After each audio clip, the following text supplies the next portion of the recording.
You are listening to continuing coverage of the trial of Chad Daybell from True Crime Today and the Hidden Killers podcast.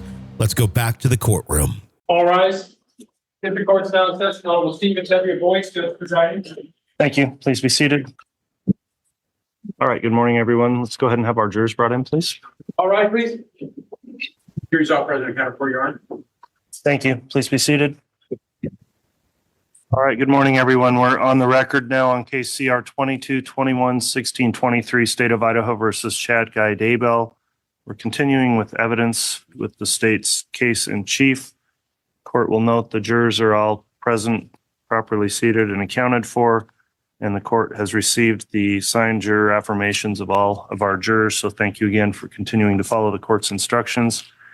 At this time, then, I understand the state will be calling another witness, and who is going to be examining the witness, and who will the witness be? I will, Your Honor, and the state calls Katie Dace.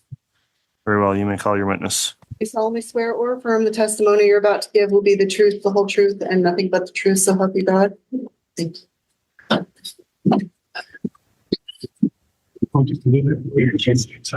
Okay. And this is some fresh water. Thank you. All right, thank you. Before we inquire, I'll just ask, have you been watching any of the trial testimony since this case began? I have not. Okay, have you talked to anyone else about testimony they've given in trial? No. All right, thanks for answering those questions. Mr. Wood, if you'd like to inquire on direct, you may. Thank you. Good morning. Good morning. Could you state your name and spell it for the record, please? My name is Catherine Dace, KATHERINE Ms. Dace, what is your occupation or profession? I am a forensic biologist and supervisor with the Idaho State Police Forensic Services in Meridian, Idaho. So is that a lab? It is. Do you know if that lab is accredited? Yes, we are accredited by the American Association for Laboratory Accreditation. Additionally, the biology section is accredited to the FBI quality assurance standards. And how long have you been employed by the Idaho State Police Forensics Lab? Since 2016. Is that the first forensics lab you've worked at? No. What other labs have you worked at? I began my career in 2008 with the Denver Police Department as a forensic biologist. I worked there until 2012, at which point I went to work for a military contractor performing DNA testing overseas for approximately 1 year. After that, I went to the Texas Department of Public Safety in Austin, Texas for approximately 2 years before coming to Idaho. And would you describe for the jury your educational background? I have a bachelor's of science degree in forensic biology from West Virginia University. And did your formal education include the study of DNA? It did. Did that education include hands-on work with DNA testing techniques? Yes. At each one of my employers, I completed a formal training program encompassing the duties that I would perform. These included things like scientific literature reviews, practice samples, practice cases, oral and written exams, competency cases, and supervised casework. And are you certified by any boards? Yes, I am certified by the American Board of Criminalistics in molecular biology.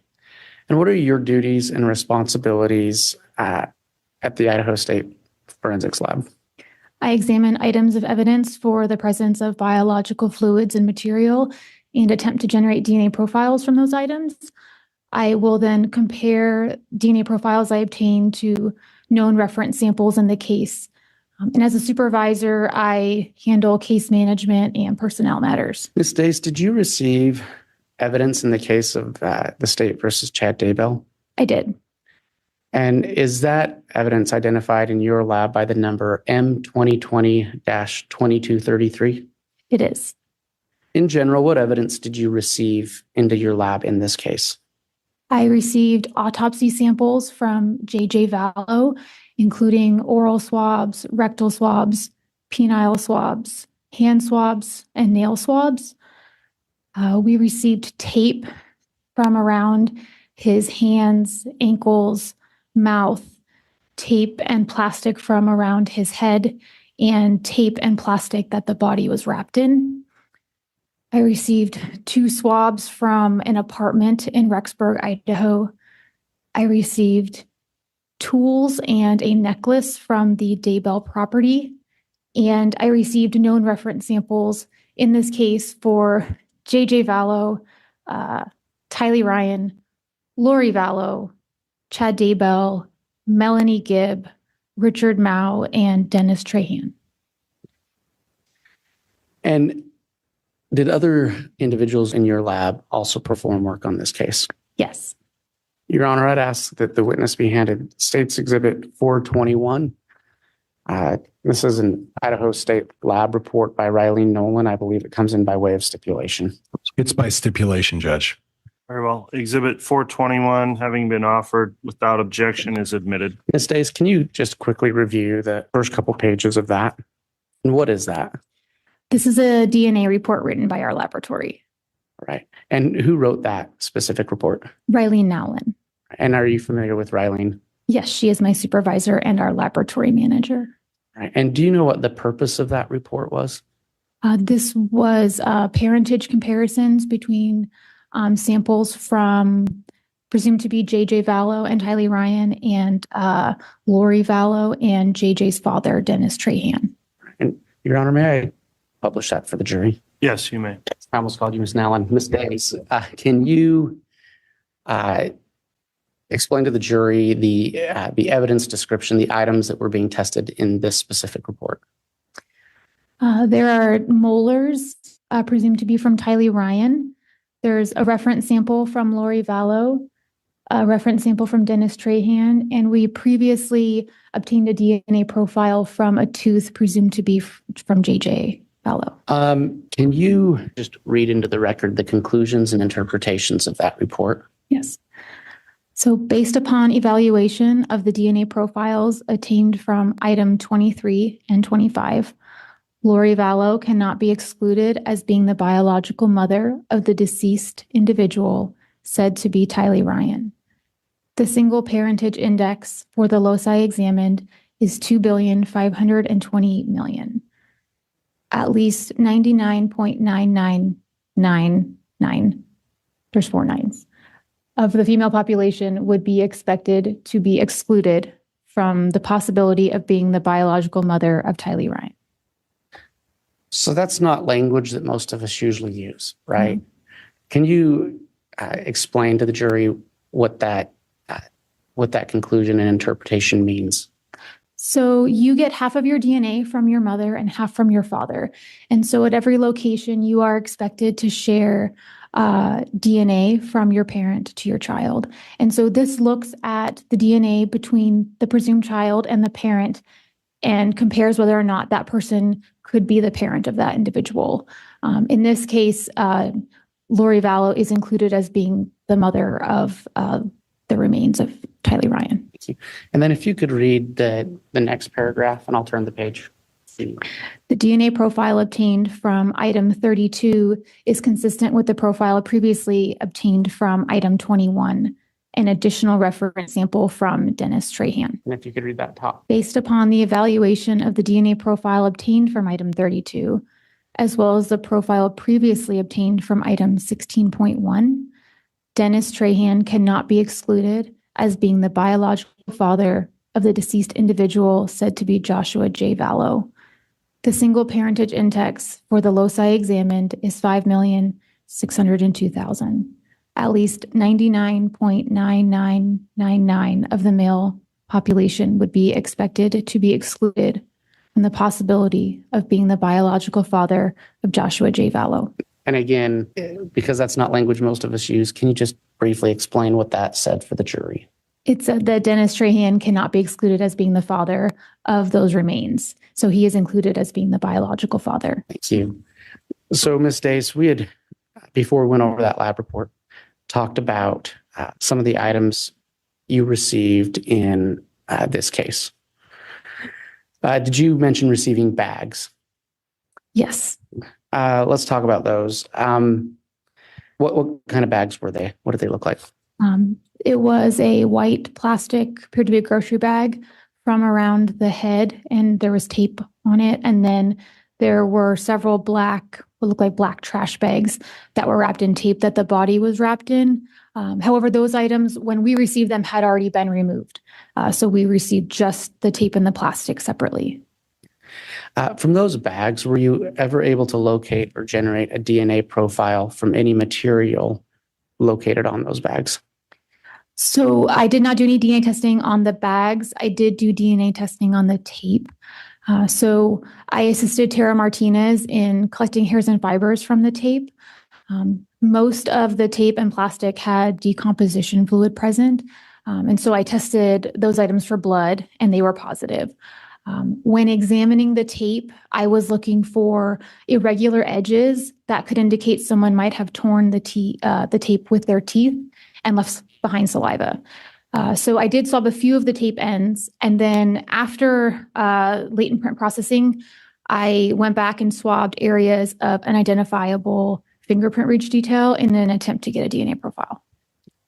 Were you able to generate any profiles? I obtained one DNA profile from the tape from JJ's hands, and it was consistent with him. JJ. You said that some of the fluid tested positive for blood. Yes. Is that accurate? And where was that located specifically? On all of the tape and the plastic. And did you do any DNA testing on that blood?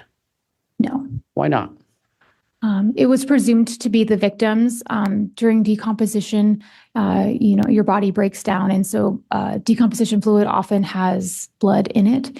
And a lot of the tape still had lots of small hairs and apparent skin attached to it in addition to the blood. And all of that would be expected to be JJ's DNA. Did you receive a chain and a pendant as part of the items that were brought to the lab? I did. Did you test those for the presence of blood? I did. It was negative. You mentioned some swabs from an apartment 175. Yes. Tell us what you did with those items. There was a swab from a knife blade, and it was negative for blood. There was also a swab from a wall, and it was very weakly positive for blood. And that would have been consumptive to test for DNA, so we did not perform DNA analysis. I want to talk to you about some of the tools you received. Do you recall, in general, which tools you received? Yes, I received 18 tools from a garage barn on the Daybell property. They included a post hole digger, a garden hoe, shovels, a pickaxe, axes, shears, and hand saws. Did you do any type of testing on any of those tools? Yes, they were requested for blood and human remains. So I did find quite a few small stains on handles of many of the tools that did test positive for blood. They were very small and would have been consumptive to test. So I did not perform DNA testing on those. On 4 of the tools, I located what I thought could be human remains, and I collected that material. I photographed it, and then I performed DNA testing on a portion of it. So that was on 4 tools. Yes. Did you take pictures of those items as part of your report? I did. So tell us a little more about that process of when you bring in a tool or a sample. Like, what specifically are you looking for, and how do you go about testing it? So the first thing we do is we open the item and photograph it. I did collect hairs and fibers if I saw them. Some of the tools were quite dirty, so I needed to remove the dirt in order to see the surface of the item. And so I did that as well. I also removed some ashes from several of the items. And then I go about looking for stains that have the appearance of blood or could possibly be blood mixed with, say, dirt or ashes or something like that. And then I do presumptive blood testing to see if any of these items maybe should be for DNA. Your Honor, I'm going to ask the witness be handed States Exhibit 201A through 201R. The court and counsel have been provided a copy. And on that exhibit, Mr. Wood, it appears that all of those letters are inclusive, A through R, correct? I believe so. I'll double check. I confirmed with my courtesy copies, just making sure none were removed out of the sequence. That should be accurate, Your Honor. Okay, thank you. Thank you. Ms. Stace, if you'll just take a second and review State's Exhibit 201 A through R, and let me know when you've had a chance to look at it. Okay, Do you recognize State's Exhibit 201 A through R? I do. What does that purport to be? These are photos I took during my examination of the tools and of hairs and fibers collected from the tape. And you said these are photos you took yourself. Yes. Now, some of these photos have markings on them. Are these markings that you placed on the photographs? Yes. Or the item itself, depending on what it was. And are those markings a part of your regular testing procedures? Yes. Right. And are these pictures true and accurate copies of the photographs you took? They are. Your Honor, I'd ask that State's Exhibit 201A through R be entered into evidence. No objection. Okay, exhibits 2201 A through R are all admitted. Ms. Dace, if I ask about item 36.4, do you know which one that is? It's a shovel. And is that a number that your lab assigned to that tool? Yes. Item 36 was a collection of tools from the garage barn. Can you tell, well, Your Honor, I'd ask that I be allowed to publish. You may. Is that item 36? Is that item 36.4? Yes. Okay. And it's kind of hard to see the writing on there. Tell us what you did with this shovel. I examined it for blood, and I swabbed all of the ends of the tools. I did not run them for DNA, but we did swab for preservation. So those dashed blue lines that you see indicate the sampling I took from there. And then I also collected some possible human remains from this item. Can you tell us what we're seeing in State's Exhibit 201B? Zoom out for you. So the area on the right side of the photo was what I thought could be possible charred flesh. It's a little hard to see here, but it had a little bit more of a pinkish tan hue than the rest of the dirt and everything around it. So I collected that, and then I took a photograph and I ran a portion of it for DNA. And what does the jury see in State's Exhibit 201C? This is a close-up of that material that I collected. And then the blue box indicates the portion of it that I ran for DNA. Were you able to generate a DNA profile from that material? I was not. Can you tell me about lab item 36.5? I believe it's another shovel. I'm going to show you what's been marked as State's Exhibit 201D.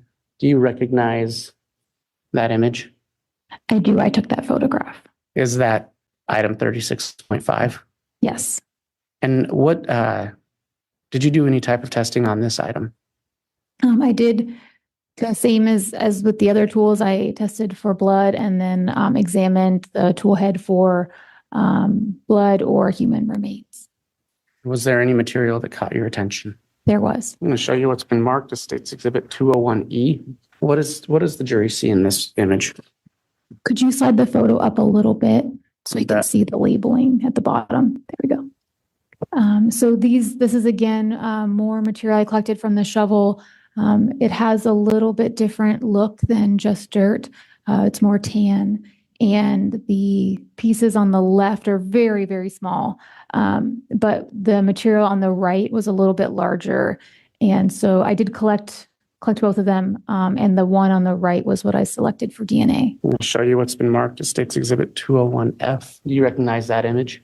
I do. What is that? That is a close-up photograph of that material on the right of the shovel, and the blue box on the left indicates the area that I ran for DNA. And were you able to generate a profile? I was not. Your Honor, I talked with the court yesterday about bringing in items or State's Exhibits 172 and 173. I'd like to ask those be brought in now. They're here. Okay. Your Honor, is there a handheld microphone? Yes. Thank you, Mr. Bailiff. Ms. Dace, if you could approach this table. Can you hear me? Yes. And I see you have your gloves on. Okay. Ms. Dace, the shovel that's present on that table, did that have an item number in your lab? Yes, this was item 36.3. Okay.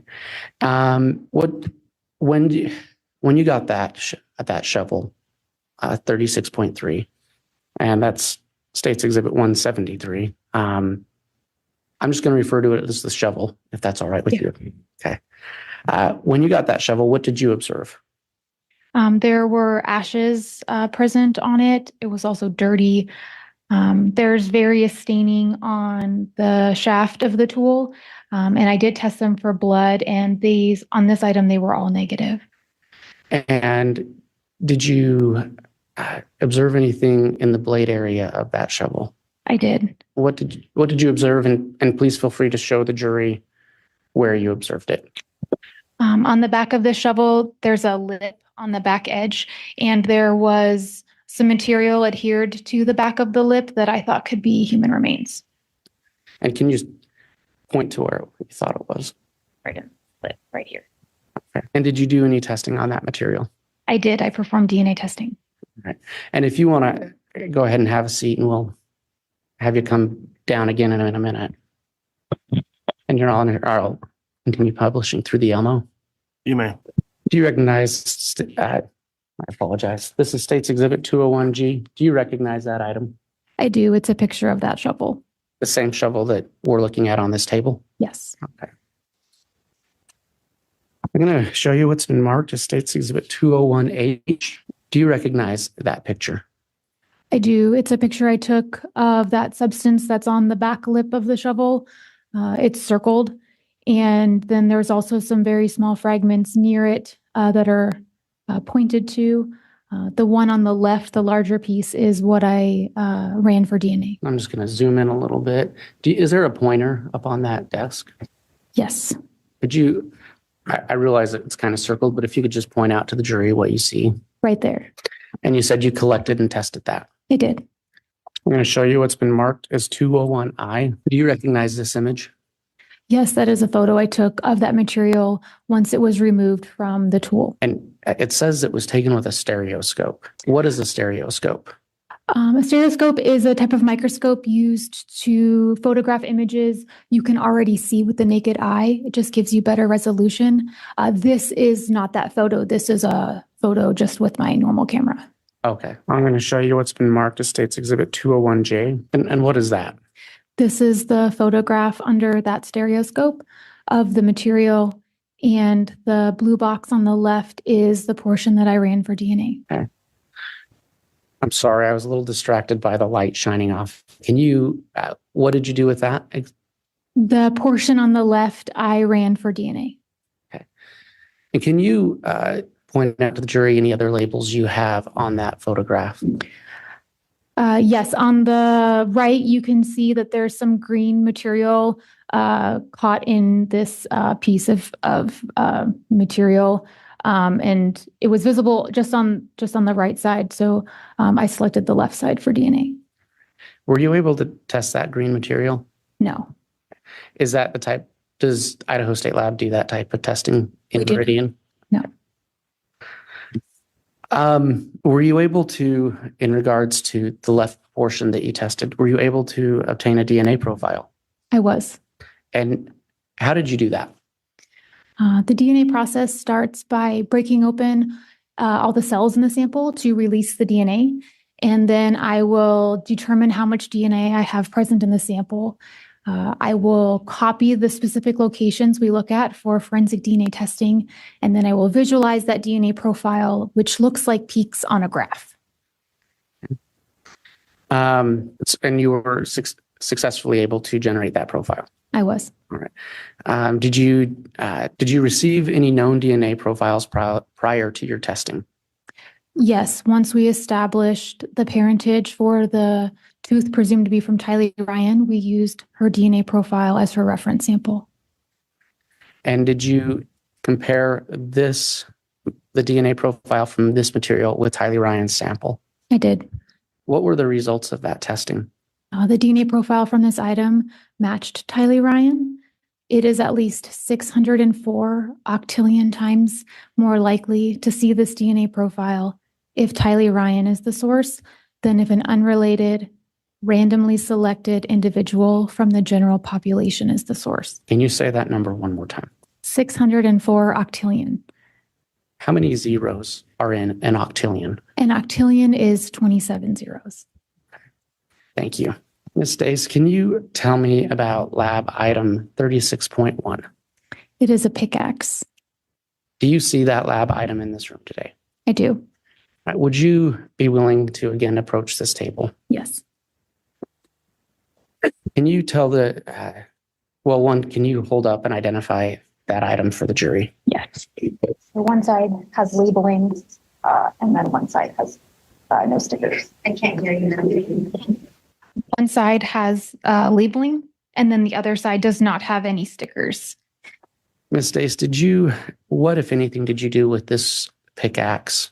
Again, it's States Exhibit 172, lab number 36.1, and for clarity's sake, I will just refer to it as a pickaxe. What did you do with this pickaxe when you received it into your lab? I examined it for blood, and it did have some stains that tested positive for blood. I also examined the head of the tool, which was dirty, and I removed the dirt that was adhered to the surface.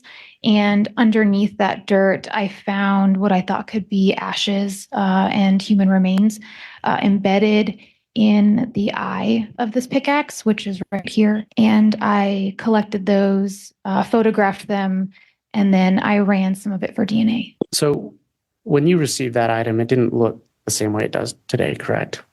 Correct.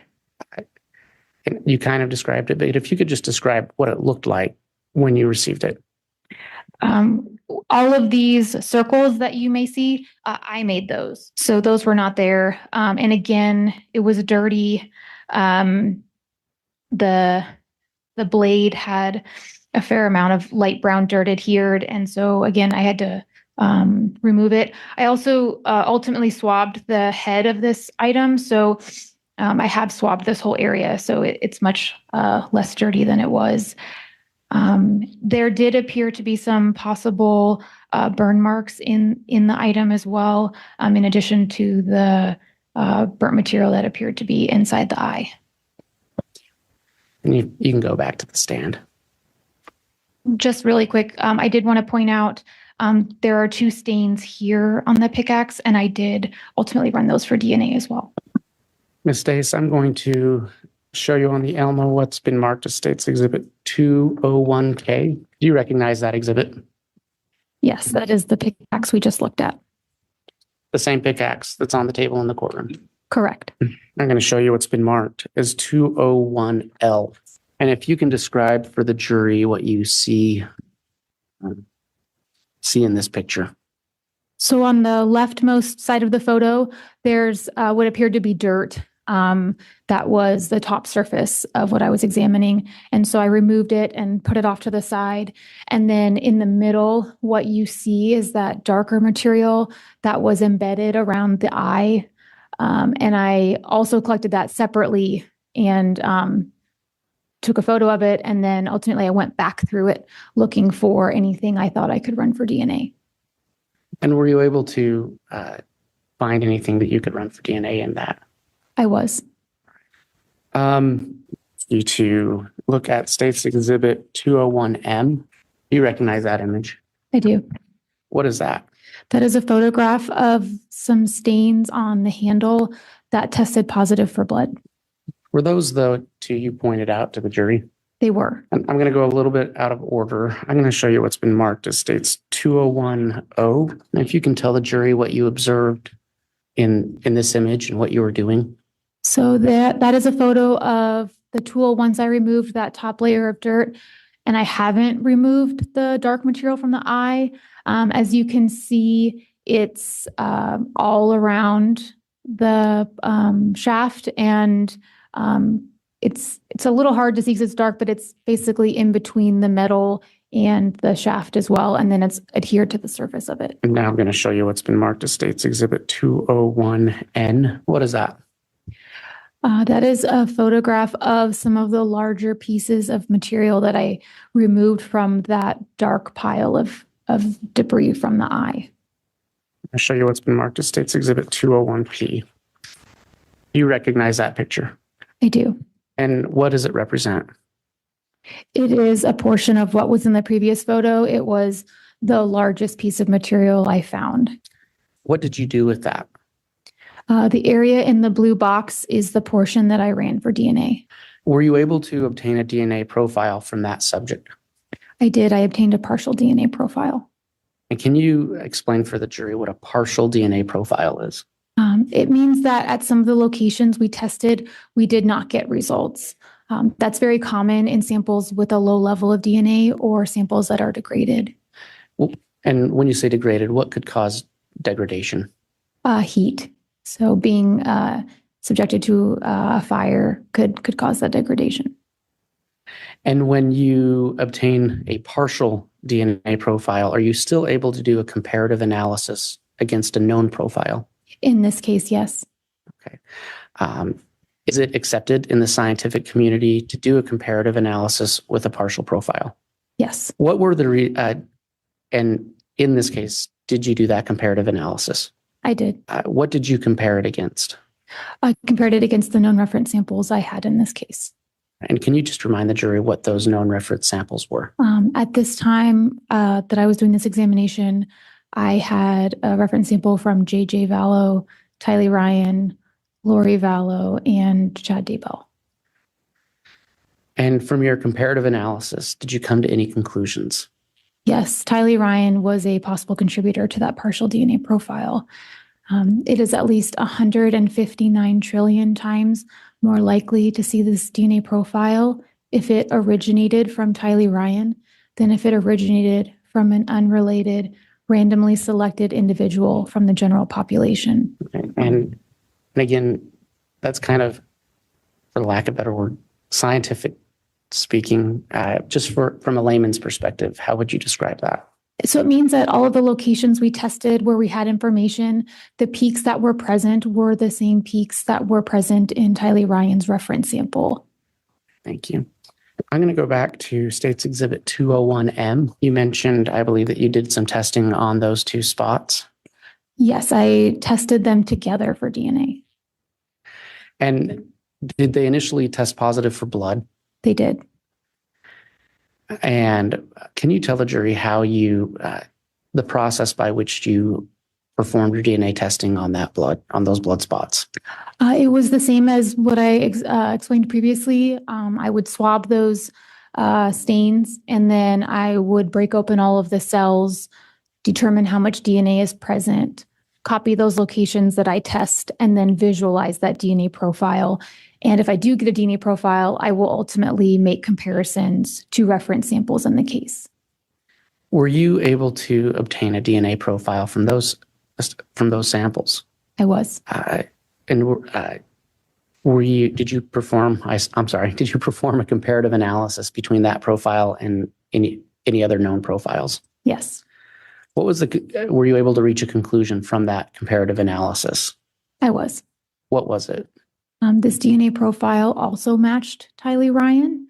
And again, it is 604 octillion times more likely to see this DNA profile if Tylee Ryan is the source than if an unrelated, randomly selected individual from the general population is the source.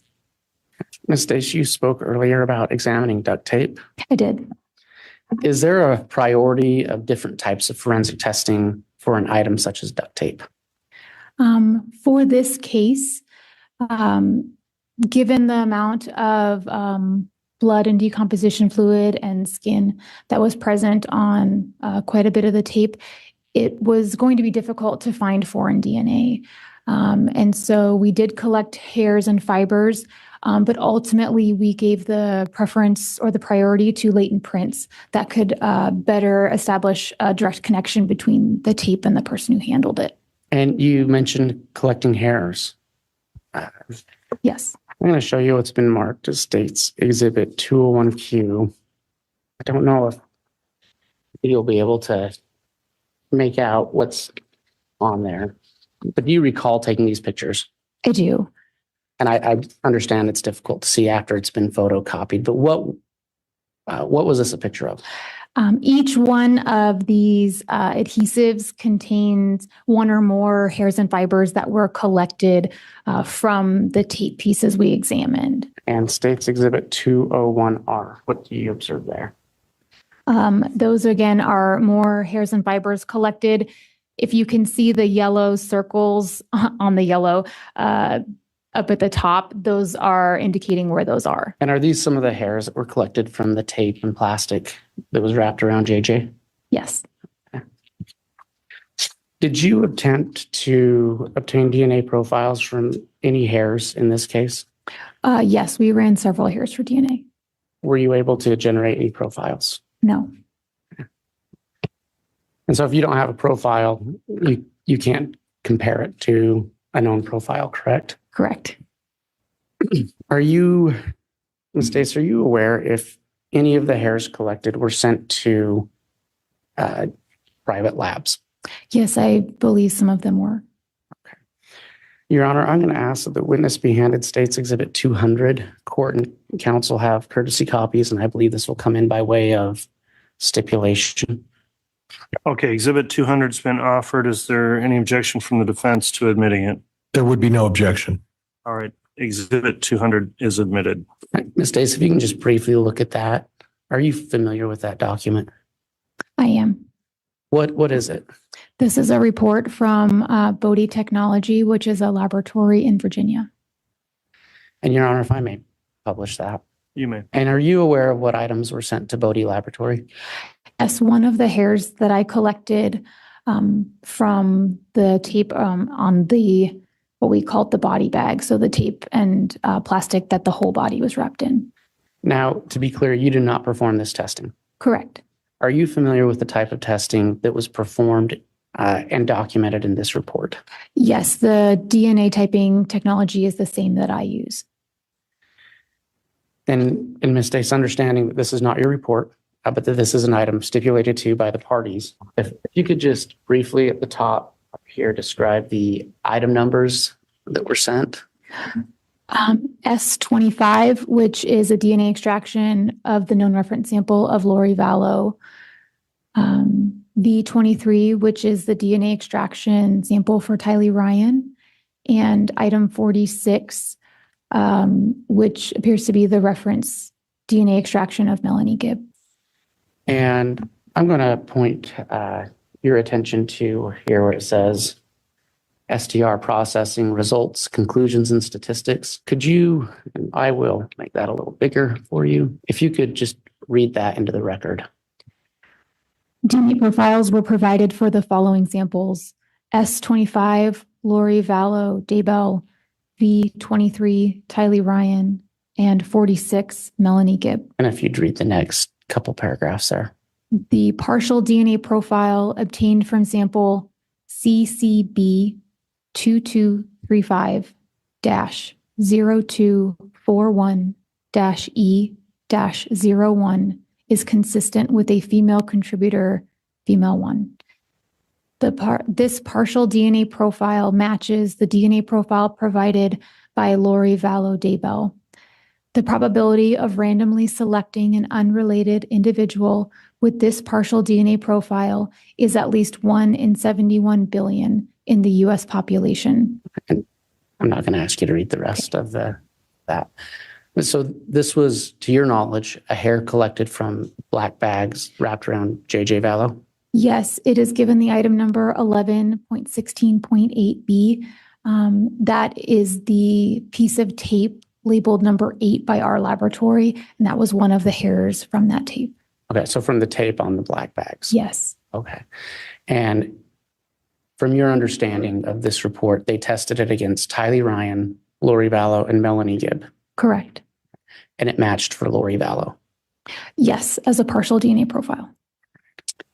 And Your Honor, may I have a brief sidebar? Yes. Your Honor, at this time, the state has no further questions.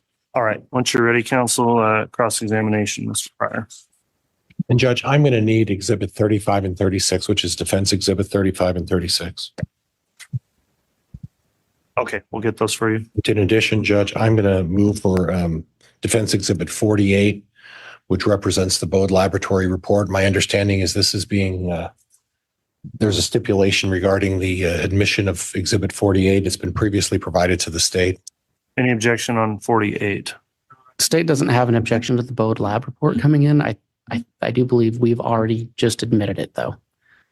So I don't know if we want two exhibits with two identical exhibits with different numbers. Okay, And I'll we just do leave that have to the the board. Bode Technology Laboratory report, 3 pages, that's already states Exhibit 200.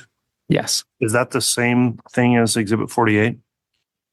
From my understanding, it is, unless it's, Judge, my recollection was that it was a little longer than that. I'm going to need my computer, Judge. May I have permission to approach my desk over there? Yes, and we'll also let you review Exhibit 200, because if they are exactly the same, then we don't need cumulative identical exhibits. Judge, my review of my Exhibit 48 also includes some of the chain of custody information, as well as a complete report, including all of the analysis. It appears to have about 180 pages. Okay, if that's the case, then those would be different exhibits, so it wouldn't be cumulative. Mr. Wood, has the state been able to consider whether or not there's an objection to Exhibit 40? Your Honor, there's no objection to that. Okay, so defendant's Exhibit 48 is admitted. Judge, could I have just a quick moment with Mr. Wood? Yes.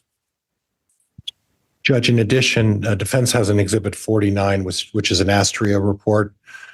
That's entered by way of stipulation of the parties. It's the understanding that Ms. Dace is not going to be discussing the Astria report today. Correct. However, we are agreeing to enter that report with further discussion on that report potentially in the future. And Your Honor, the state's position is we're not going to object today to that. However, at some point, if there is not someone qualified to speak to it, we would renew an objection. Okay, at this point, although there's a stipulation, if this witness has nothing to say about the report and where it is a technical report, I'm going to deny admitting it at this time without prejudice to renew an offer to readmit it if someone's qualified to discuss what it means. So Exhibit 49 is not admitted at this time. And Judge, may I proceed? Yes. Thank you, Your Honor. Ms. Dace, can you tell me approximately how many tools you were provided to you in this case for your analysis? I believe there were 18. Okay. And did you test all 18 tools? I did. Okay. And you had mentioned something about the positive for blood. On how many of those tools did you obtain had a positive test for some sort of blood?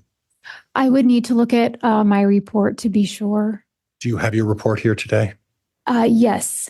May I, Judge, may I have Ms. Dace be provided to her report? And then Ms. Dace, I'm sure you're well aware, you review your report, and when you're done, set it down and we can discuss that if that's okay. Yes. All right, you can review that to refresh your recollection. When testifying, don't read from it or read it into the record, please. Okay. Thank you. I'm finished. So of the first 10 tools that I looked at, all but one had small stains that tested positive for blood. And were you able to determine whose blood were on all 10 of those? I'm sorry, how many? 9. None. Yeah. Of the 10 you initially tested, the 9 were positive for blood. Did you do any follow-up to determine whose blood was on those 9 tools? No, all of those stains were very small and they were consumptive for testing. Okay. Now you mentioned that your occupation obviously is to do DNA analysis of things for the state police. Is that right? Yes, our laboratory serves all Idaho law enforcement agencies and prosecutors' offices and public defenders' offices. Okay. And can you talk to me a little bit about the manner in which DNA can be, in terms of how DNA gets on various tools? Well, there's more than one way. So obviously the most direct way is primary transfer, which is the blood or whatever we're looking for makes direct contact with that tool and leaves it behind. There's also what's called secondary transfer, which is if the blood was on something else and then it touched another object, it could potentially transfer. Dried staining is much harder to transfer, but when it comes to things like handler or touch DNA, that can be more common. And that's not the only limitation on DNA. DNA can be placed on an item by way of something like sweat. Oh, yes. So there's different ways to leave DNA. Obviously, the major fluids are blood, semen, saliva. There's urine, hair, as we talked about, and then also what we would call wearer DNA or handler DNA. So I'm leaving behind DNA on my suit jacket right now from wearing it, from sweat and just skin cells, or the gloves I was wearing earlier. My DNA is likely now on the inside from wearing them. So in any situation, such as the pen that I'm holding right now, when I set this down and someone were to take this, there's a strong likelihood that my DNA would be on this pen. Yes, it's possible. And that would be in the way of skin cells? Yes. It could be by way of perspiration? Correct.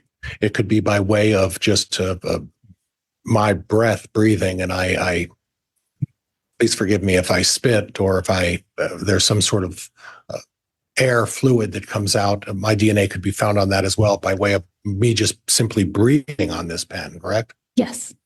Okay. And the second set of tools, you said the first 10, then how many did you look at after that? It would have been 8. Okay. And on the 8 of those 8 remaining, we've already talked about the first 10, and the 9 of them had blood stains on them, right? And potential blood stains. Okay. And then of the remaining 8, how many of those had any indications of DNA on them? None. Okay. And on all of these 18 tools, did you examine all 18 tools? I did. Okay. On any of these 18 tools, well, let me preface it with this. Was it your understanding that these 18 tools came from the garage of Chad Daybell? Yes. And when did you get possession of these tools? On what day? I would need to look at our laboratory report. And Mr. Bailiff, I'm sorry, you're working overtime today. There's more to come in the trial of Chad Daybell. Press subscribe so you don't miss any of our continuing coverage right here from True Crime Today and the Hidden Killers podcast.